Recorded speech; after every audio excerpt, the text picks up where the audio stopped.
È un sito storico, 1300-1500, era la forte potenza per i grandi. È anche un frattoio per le olive a mulo del 1500 funzionante. Lo ricordo bene. Allora, quindi è possibile venire a trovare anche voi l'azienda e comprare direttamente i prodotti?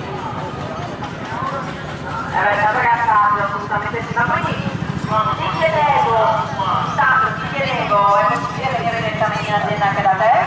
Noi le domeniche siamo aperte, con la didattica legata alla stagionalità. Poi vendiamo le nostre cose nei mercati contadini. Quindi stamattina prepariamo a Bassano.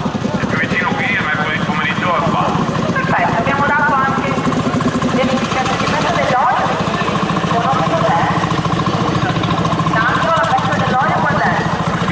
A novembre, la prima domenica di novembre, iniziamo in funzione con Sant'Antonio per le olive, assieme a Flick che è l'amico del muro che non so io, perché questo laboratorio è quello che è prima dell'energia elettrica. E lì proprio riusciamo a capire quando non può fare la cosa. Ho capito tutto. Grazie Sandro. Laura, scusami, ma se ci mettiamo mezz'ora per stand, penso che per le mezz'altre siamo ancora qui. Fate il controllo bancariale. Sì, saldi gratuiti per tutti. Sì. Beh, c'è anche qualcuno che compra però, i prodotti. Grazie. Proseguiamo il nostro giro, Francesco.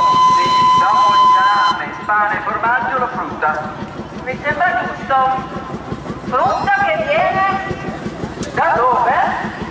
Dalle campagne loro, Qua parliamo di frutta che viene da dove? Porto Rico. In provincia di Padova, giusto? Alta Padovana.